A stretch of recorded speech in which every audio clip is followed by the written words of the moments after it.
নমস্কার বন্ধুরা, সহজেই শিখুন শেয়ার বাজারে আপনাদের সকলকে স্বাগত জানাই। আজকে আমরা একটা ভীষণ ইন্টারেস্টিং টপিক নিয়ে আলোচনা করব, তো অনুগ্রহ করে শেষ পর্যন্ত ভিডিওটি দেখুন।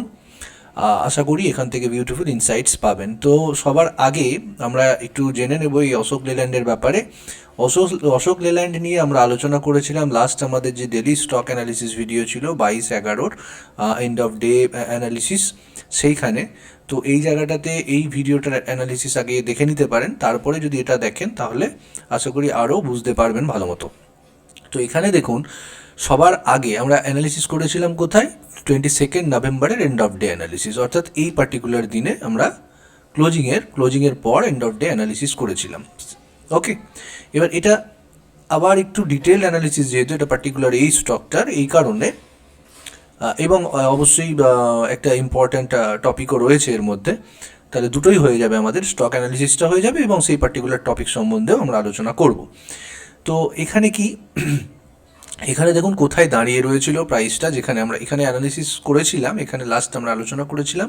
এখান থেকে প্রাইস কি করে, আমাদের সাপোর্ট পায়। এই যে এখান থেকে যে সাপোর্ট পায়, এখানে যে বটম ফরমেশনটা করে এই রিজিয়নটায়, এখানে কি কোনো প্রিভিয়াস সাপোর্ট ছিল?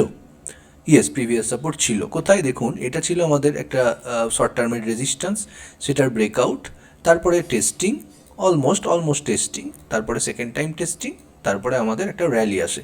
তাহলে অবভিয়াসলি এটা আমাদের একটা ইম্পর্ট্যান্ট সাপোর্ট লেভেল, তাহলে আমরা এইভাবে এটাকে মার্ক করে দিতে পারি এইরকম করে জাস্ট। তাহলে এই ইম্পর্ট্যান্ট সাপোর্ট লেভেলটা থেকে আমাদের কিন্তু একটা হ্যামার ফরমেশন, এবং তারপরে আমাদের ফলো আপ, একটা মুভ দেখতে পেয়েছি, রিট্রেসমেন্ট এবং ফলো আপ, আমাদের আবার বাইং দেখা গেছে। এবার একটু লক্ষ্য করে দেখুন, এর আগে আমরা এই দিনকে যখন আলোচনা করছিলাম তখন আমরা এরকম আলোচনা করেছিলাম যে কোথাও না কোথাও যদি এই লেভেলটার উপরে বাজার ক্লোজিং দিতে সমর্থ হয়, তাহলে আমাদের একটা inverted head and shoulder chart pattern complete করতে পারে। এই হচ্ছিল আমাদের লেফট শোল্ডার, তারপরে এই হেড, এবং এই ছিল আমাদের রাইট শোল্ডার। সেই মুহূর্তে এই জায়গায় আমরা দাঁড়িয়েছিলাম। তারপরে ফলো আপ ডেতেই দেখুন, নেক্সট ডেতেই আমাদের মোটামুটি একটা ভালো মুভ দিয়েছে, মোটামুটি 4.89%, নিয়ার অ্যাবাউট 5% অ্যাপ্রক্সিমেটলি আমাদের মুভ আসে, এবং এই রেজিস্ট্যান্সটার ব্রেকআউট হয়, এবং তারপরে প্রাইস এখনও সাস্টেন করছে এই লেভেলের ওপরে। অর্থাৎ আমরা বলতে পারি যে হেড অ্যান্ড শোল্ডার ইনভার্টেড যে চার্ট প্যাটার্নটা, সেটা সম্পূর্ণ করেছে। এবার দেখুন, আজকে যে ইন্টারেস্টিং টপিক সেটা নিয়ে আমি যদি বলতে চাই, তাহলে এটা নিয়ে আরেকটু ছোট টাইম ফ্রেমে আমাদের অ্যানালিসিস করতে হবে। তাহলে প্রথমত আমি যেটা করব, এখানে এটা চেক দ্য অবজেক্ট ট্রি থেকে প্রথমে এগুলো ডিলিট করে দিই, ব্রাশগুলো, তাহলে সুবিধা হবে আপনাদের বুঝতে। Just a minute. হ্যাঁ, ওকে। তাহলে প্রথমে আমরা এই যে ডেলি টাইম ফ্রেমে, ডেলি টাইম ফ্রেমে আমরা inverted head and shoulder identify করলাম। তারও আগে একটু উইকলি টাইম ফ্রেমটাও দেখে নিই, কোথায় রয়েছি আমরা। এখানেও একটা ট্রেন্ড লাইন রেজিস্ট্যান্সের ব্রেকআউট হয়েছিল এইগুলো জায়গায়, সেখান থেকে আমরা একটা সাপোর্ট লেভেলের মতো জায়গাতে রয়েছি, তার মানে এগুলো জায়গায় এটা একটা সাপোর্ট। ঠিক আছে। এটা আমাদের আপাতত দরকার নেই, কারণ কনজাস্টেড হয়ে যাবে অতিরিক্ত। তো ডেলি টাইম ফ্রেমে আমরা শিফট করে যাচ্ছি। তো সবার আগে আমরা কি করলাম, ইনভার্টেড একটা হেড অ্যান্ড শোল্ডার আমরা ফরমেশন দেখতে পাচ্ছি। তাহলে এটাকে আমরা প্রথমে মার্ক করব। ধরে নিন এই লেফট শোল্ডার, এই আমাদের হেড, আর এই হলো আমাদের রাইট শোল্ডার, এইখানে আমাদের কমপ্লিট হয়েছে। এর কালার আমি রাখলাম আপাতত ব্ল্যাকই থাক। তাহলে লং টার্মে আমাদের এটা হয়ে যাচ্ছে আমাদের কি, ইনভার্টেড হেড অ্যান্ড শোল্ডার। তাহলে আমি এখানে একটু লিখেও দিচ্ছি বোঝার সুবিধার্থে, এটা হচ্ছে আমাদের লেফট শোল্ডার,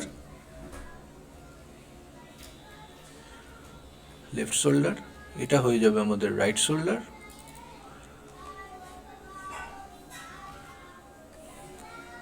এটা হয়ে যাচ্ছে আমাদের রাইট শোল্ডার, এবং এটা হয়ে যাচ্ছে আমাদের হেড।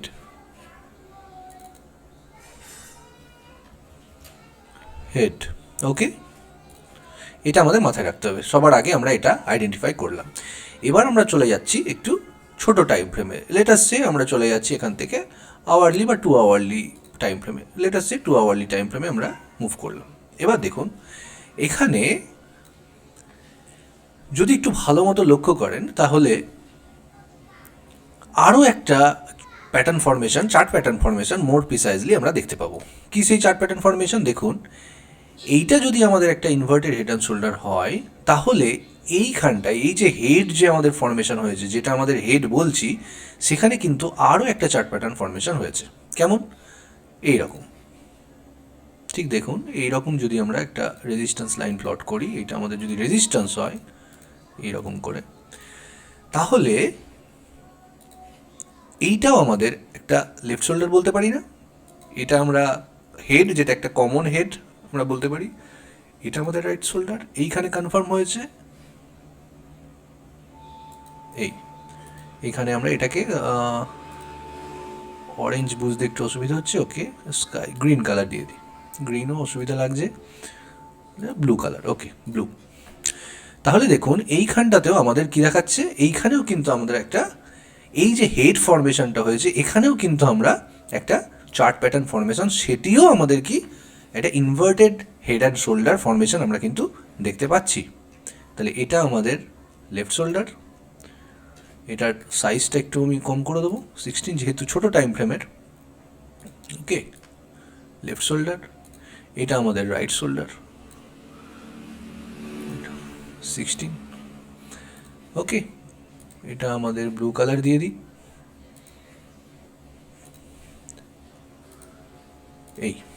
এটা আমাদের রাইট শোল্ডার, তাই নয় কি?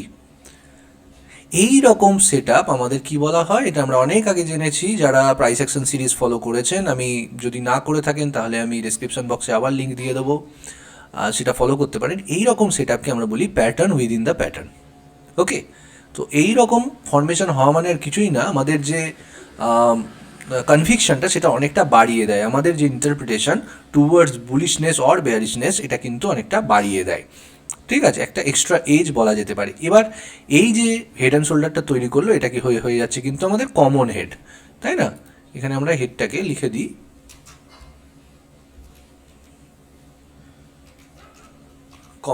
কমন হেড, তাই না? ওকে, এবং শুধু তাই নয়, এরপর থেকে আশা করি এইটুকুটা বোঝা গেছে। তাহলে একটা বড় টাইম ফ্রেমে আমরা ইনভার্টেড হেড অ্যান্ড শোল্ডার দেখতে পেয়েছি। কম্পারেটিভলি ছোট টাইম ফ্রেমে, লেট আসছে আমাদের 2 আওয়ারলি চার্টে, আমরা আরও একটা কি দেখতে পাচ্ছি, ইনভার্টেড হেড অ্যান্ড শোল্ডার। তাহলে আমাদের অ্যাকচুয়ালি এই হেডটা কমপ্লেক্স হেড হয়ে যাচ্ছে। ওকে, কি হয়ে যাচ্ছে? Complex head. তাহলে কমপ্লেক্স হেড অ্যান্ড শোল্ডার আমরা কিন্তু দেখতে পাচ্ছি এর মধ্যে, বা প্যাটার্ন উইদিন দ্য প্যাটার্ন, এটাও আমরা বলতে পারি। এবার এখান থেকে আরও মজার জিনিস, যদি আমরা এখান থেকে আবার 15 মিনিট টাইম ফ্রেমে চলে যাই, আরও একটু ছোটো টাইম ফ্রেমে, ওকে 15 মিনিট টাইম ফ্রেমে, তাহলে কি আমরা কিছু দেখতে পাচ্ছি? দেখুন, এই হচ্ছে আমাদের 15 মিনিট টাইম ফ্রেম, বা বোঝার সুবিধার্থে আমরা 30 মিনিটসেও যেতে পারি। হ্যাঁ, 30 মিনিটসেও যেতে পারি। এইখানে দেখুন আরও একটা ইন্টারেস্টিং জিনিস আপনারা দেখতে পাবেন। এইখানটায় দেখুন, লার্জার স্কেলেও দেখতে পাবেন, শর্টার স্কেলেও দেখতে পারবেন। তো আমি লার্জার স্কেলটাই ধরছি এখান থেকে আপাতত।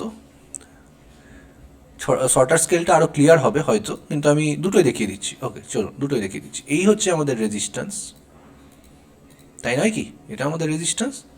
এবার এখানে একটু ভালো মতো দেখুন তো, এই যদি আমাদের লেফট শোল্ডার হয়, এই যদি আমাদের হেড হয়, আর এই যদি একটা ছোটো রিট্রেসমেন্টের সাথে আমাদের রাইট শোল্ডার হয়, তাহলে এটাও একটা ইনভার্টেড হেড অ্যান্ড শোল্ডার নয়, তাই না? তাহলে এই রকম ফরমেশন যদি আমরা পাই, তাহলে কিন্তু আমরা বুঝবো যে বাজার কোথাও না কোথাও মানে স্ট্রংলি বটম আউট করার চেষ্টা করছে, এবং এখান থেকে আমাদের যে পোটেনশিয়াল এই স্টকটার যে মুভমেন্টের উপরের দিকে, সেটা কিন্তু অনেকটা বাড়িয়ে দেয়। তো এখানে এই কালারটা আমরা চেঞ্জ করে দিচ্ছি, এটা আমরা লেটেস্টে স্কাই কালার। ওকে, তাহলে এখানে আমরা এমন একটা ডেলি টাইম ফ্রেমে, অর্থাৎ লার্জার টাইম ফ্রেমে এমন একটা ফরমেশন দেখতে পাচ্ছি, যেটা কিনা অ্যাকচুয়ালি সাধারণভাবে বা আপাত দৃষ্টিতে আমাদের কি একটা ইনভার্টেড হেড অ্যান্ড শোল্ডার, কিন্তু যদি আমরা একটু খুব মাইনিউটলি দেখার চেষ্টা করি ছোটো টাইম ফ্রেমে, তাহলে এটা actually complex inverted head and shoulder, যার মধ্যে মানে ছোটো টাইম ফ্রেমে আমাদের কিন্তু কি হয়েছে, আরও প্যাটার্ন উইদিন দ্য প্যাটার্ন, অর্থাৎ আমাদের লার্জার টাইম ফ্রেমে ইনভার্টেড হেড অ্যান্ড শোল্ডার এবং ছোটো টাইম ফ্রেমেও হেডের মধ্যে আরও ইনভার্টেড হেড অ্যান্ড শোল্ডার দেখতে পাওয়া যাচ্ছে। এবার এই কমপ্লেক্স প্যাটার্ন বা complex inverted head and shoulder যদি আমরা বলি, তাহলে শুধুমাত্র এটা নয় যে হেডের মধ্যে মানে একটা লার্জার স্কেলে হেড অ্যান্ড শোল্ডার চার্ট প্যাটার্নের মধ্যে আবার হেড অ্যান্ড শোল্ডারই থাকতে হবে, এরকমটা নয়। এরকমটা হতে পারে হেড বা রাইট শোল্ডার বা লেফট শোল্ডারের ক্ষেত্রে, what ever it may be, আমাদের কিন্তু ডাবল বটম, ট্রিপল বটম এগুলোও হতে পারে। অর্থাৎ এখানে যদি আবার একটু ভালো মতো দেখি, লেটাস সে 2 আওয়ারলি চার্টে এই যে রাইট শোল্ডারটা ক্রিয়েট হয়েছে, এখানে কিন্তু শুধুমাত্র কিন্তু সিঙ্গেল বটম দিয়ে হয়নি, তাই না? এখান থেকে যদি আরেকটু ভালো মতো দেখি, এখানে দেখুন এই হচ্ছে ফার্স্ট বটম যদি ধরা হয়, এই নেক লাইন, আবার সেকেন্ড বটম, তারপরে আমাদের ব্রেকআউট। তাহলে এটা কিন্তু ডাবল বটম কাইন্ড অফ বলা যেতে পারে। তাহলে এক্ষেত্রে কি হচ্ছে যে লেফট শোল্ডার সিঙ্গেল বটম, মানে যেটাকে আমরা কি বলি, আমরা অ্যাডাম বটম বলি, এবং রাইট শোল্ডারটা কি, এটা হয়ে যাচ্ছে আমাদের ইভ কাইন্ড অফ, এই ফরমেশন ইউ ফরমেশন আসলে ইভ বটম। তাহলে এই রকম ফরমেশনও কিন্তু আমরা কমপ্লেক্স চার্ট প্যাটার্ন বলতে পারি। কিন্তু আজকের যে আলোচনা, এটা মেনলি বোঝানোর জন্য যে প্যাটার্ন উইদিন দ্য প্যাটার্ন, যেটা নিয়ে এর আগে আলোচনা হয়েছে। তো এরকম ফরমেশন কিন্তু আগামী দিনে খুব ভালো মুভ নিয়ে আসতে পারে, বা প্রবাবিলিটি, অবশ্যই প্রবাবিলিটি। তার মানে এই নয় যে আপনি আমার কথা শুনে জাম্প ইন করবেন, এটা কখনোই নয়, কখনোই রেকমেন্ডেশন নয়। এটা জাস্ট মানে এই পড়াশোনাটাকে, এই শেয়ার বাজারের পড়াশোনাটাকে আরও ইন্টারেস্টিং করে তোলার জন্য আমাদের এই বিস্তারিত আলোচনাগুলো থাকে। তো এবার যদি আমি সম্পূর্ণটা আবার মুছে দিই, ওকে, তাহলে দেখুন এখান থেকে আমরা ইজিলি যদি চার্ট প্যাটার্নের টার্গেট হিসেবে আমরা যাই, চার্ট প্যাটার্নের টার্গেট কি, এখান থেকে হেড থেকে আমাদের নেক লাইনের ডিস্টেন্স, এবং তারপরে আমরা সেই ইকুয়াল ডিস্টেন্স, মানে এই টপেই কিন্তু আমাদের টার্গেটটা আসছে। এবং আমাদের এখানে ক্রিটিক্যাল সুইংগুলো কোনটা, এগুলো নিয়ে আগে বলাই হয়েছে খুব সংক্ষেপে। দেখুন এইটা এবং এইটা, তাই না? এখান থেকে দেখুন সুইংটা এসছে, সুইং লো, হায়ার লো, এই সরি হায়ার হাই ফরমেশন করে দিয়েছে, তার মানে এটা আমাদের ভ্যালিড। তাহলে এই পর্যন্ত আমরা ওয়েট করতেই পারি, তাই না? তাহলে দেখুন ডেইলি স্টক অ্যানালিসিসে যে অ্যানালিসিসগুলো আমরা করি, সাধারণভাবে 1-2 মিনিটের মধ্যে এক একটা স্টক অ্যানালিসিস হয়ে যায়। কিন্তু এই যে বিস্তারিত অ্যানালিসিসগুলো কিন্তু আমাদের নিজেদের রপ্ত করতে হবে, সবসময় তো হয়ে ওঠে না।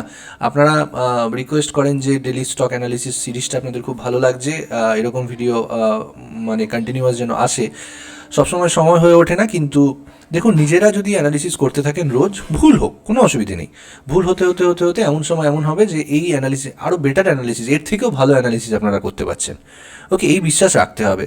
প্রথম আমরা যখন অ্যানালিসিস করতাম, আমাদের এই গ্রুপে আমরা যারা আছি বা অনেকে যারা আমাদের সাথে পরে জুড়েছেন, পরিচয় হয়েছে নতুন নতুন, তারা কিন্তু আগে এইরকমই একটা দ্বন্দ্বের মধ্যে ছিলেন, যে কী করে অ্যানালিসিসগুলো করা যায়। কিন্তু আজকে মানে আমাদের থেকে অনেকে আছে এরকম, বেশ কিছু লার্নার বা বেশ কিছু আমাদের এখন বন্ধু হয়ে গেছেন তারা, যে তারা খুব ভালো অ্যানালিসিস করছেন। তো এরকমটা আপনারাও পারবেন। তার জন্য কি দরকার? প্র্যাকটিস ছাড়া কিন্তু কখনোই পারফেকশন আসবে না। তো এই টপিকটি আশা করি আপনাদের ভালো লেগে থাকবে। যদি ভালো লেগে থাকে অবশ্যই কমেন্ট বক্সে জানাবেন, এবং এই কমেন্টগুলো কিন্তু আমাদের খুব উদ্বুদ্ধ করে আর কি, নতুন নতুন টপিক বা এই পুঙ্খানুপুঙ্খ বিশ্লেষণগুলো নিয়ে আসার জন্য। তো আশা করি টপিকটি ভালো লাগবে, এবং অবশ্যই কমেন্ট করে আমাদের সাপোর্ট করবেন। দেখা হবে পরবর্তী কোনো এক লার্নিং ভিডিওতে। ততক্ষণ পর্যন্ত ভালো থাকুন, সুস্থ থাকুন এবং শিখতে থাকুন। Thank you very much.